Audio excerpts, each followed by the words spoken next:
जय श्री कृष्णा। अष्टावक्र गीता राजा जनक और महर्षि अष्टावक्र के बीच में संवाद है जो उनको आध्यात्मिक ऊंचाइयों की तरफ लेकर जाता है। इस ग्रंथ का प्रारंभ राजा जनक द्वारा किए गए 3 प्रश्नों से होता है। ज्ञान कैसे प्राप्त होता है, मुक्ति कैसे होगी, वैराग्य कैसे प्राप्त होगा। ये 3 ऐसे शाश्वत प्रश्न हैं जो हर काल में जिज्ञासु पूछते हैं। महर्षि अष्टावक्र ने इन्हीं 3 प्रश्नों का संधान राजा जनक के साथ संवाद के रूप में किया है, जो हमें सिखाता है कि हमें आत्मदर्शी होना है। किसी आडंबर की जरूरत नहीं है, कोई यातना नहीं, कोई यत्न नहीं, कोई आयोजन नहीं, बस हो जाना है जो आप सच में हैं। इसका सार यही है, कोई आडंबर नहीं चाहिए, कोई पोंगा पंथी नहीं चाहिए, कोई मत मतांतर नहीं चाहिए। आज हम इसके 20वें अध्याय का पाठ करेंगे।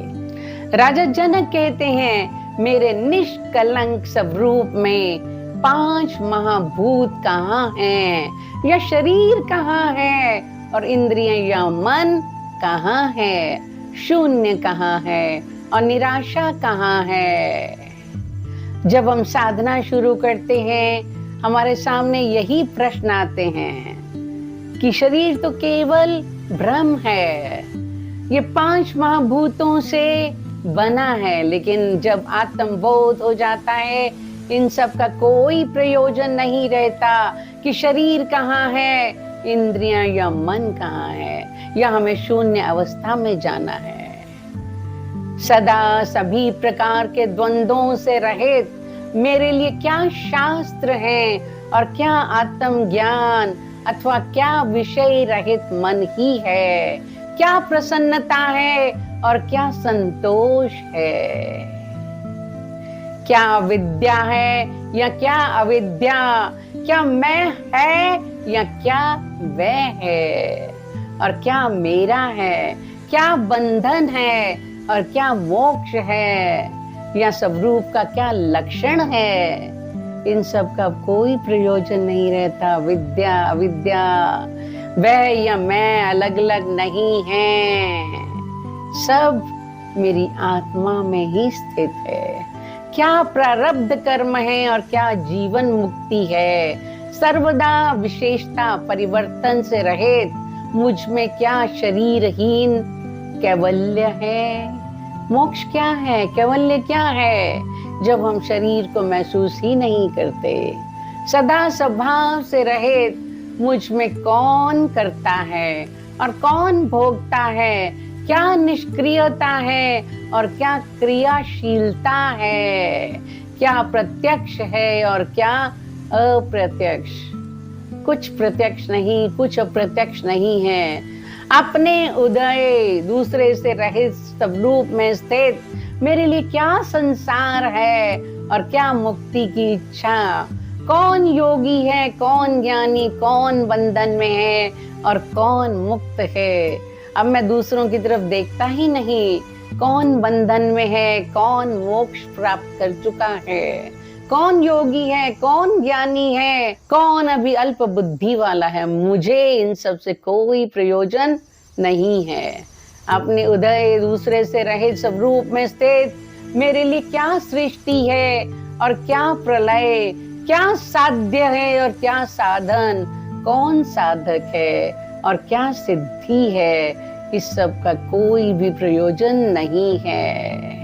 सृष्टि, प्रलय, साध्य, साधन सब निरर्थक हैं। विशुद्ध मुझ में कौन ज्ञाता है और क्या प्रमाण साक्ष्य क्या है, क्या ज्ञ है और क्या ज्ञान, क्या स्वल्प है और क्या सर्व। अब मुझे ये नहीं देखना है कि मुझे कौन सा ज्ञान प्राप्त करना है, ये जो ज्ञान प्राप्त करना चाहता है वो कौन है, क्योंकि अब मैं अपने आत्म बोध में स्थित हूँ। सदा निष्क्रिय मुझ में क्या अन्य मनस्कता है और क्या एकाग्रता, क्या विवेक है और क्या विवेकहीनता, क्या हर्ष है और क्या विषाद। अब मेरे लिए सुख दुख, विवेक विवेकहीनता, एकाग्रता सब मायने खत्म हो गए हैं। सदा विचार रहित मेरे लिए क्या संसार है और क्या परमार्थ, क्या सुख है और क्या दुख। अब सुख दुख कोई भी मतलब नहीं रखते हैं। सदा विशुद्ध मेरे लिए क्या माया है और क्या संसार, क्या प्रीति और क्या विरक्ति, क्या जीव है और क्या ब्रह्मा। अचल विभाग रहित और सदा स्वयं में स्थित मेरे लिए क्या प्रवृत्ति है और क्या निर्वृत्ति है, क्या मुक्ति है और क्या बंधन।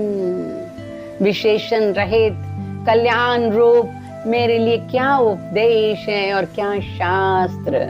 कौन शिष्य है और कौन गुरु और क्या प्राप्त करने योग्य ही है। क्या है और क्या नहीं, क्या द्वैत है और क्या द्वैत। अब बहुत क्या कहा जाए, मुझ में कुछ भी भाव उठता ही नहीं है। यहाँ पर महसूस करते हैं राजा जनक कि अब उनमें कोई भाव नहीं है। सब बुलबुले शांत हो चुके हैं। जल अब बिल्कुल शांत है, कोई भी बुलबुला नहीं उठता है। अब उन्हें ज्ञान हो चुका है सोने का। ये जो आभूषण बने हैं वो सब सोना ही है।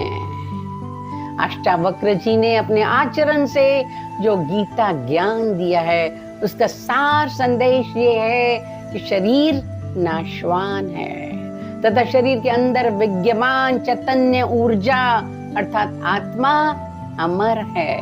यही बात मन बुद्धि से समझ लेना ही ज्ञान प्राप्ति या आत्मबोध है। आत्मबोध की स्थिति में जगत या संसार में आकर्षण समाप्त हो जाता है। इसे माया से निवृत्ति कहा जाता है। जीव और परमात्मा के बीच में माया समाप्त होने पर आनंद स्वरूप परमात्मा की अनुभूति होती है। अष्टावक्र गीता का सार यही है कि शरीर की शक्ति सौंदर्य का गुमान ना कर। परमात्म ज्ञान के लिए तन मन चित्त को लगाना चाहिए। यही सत्य है, शेष सब मिथ्या है। जय श्री कृष्ण।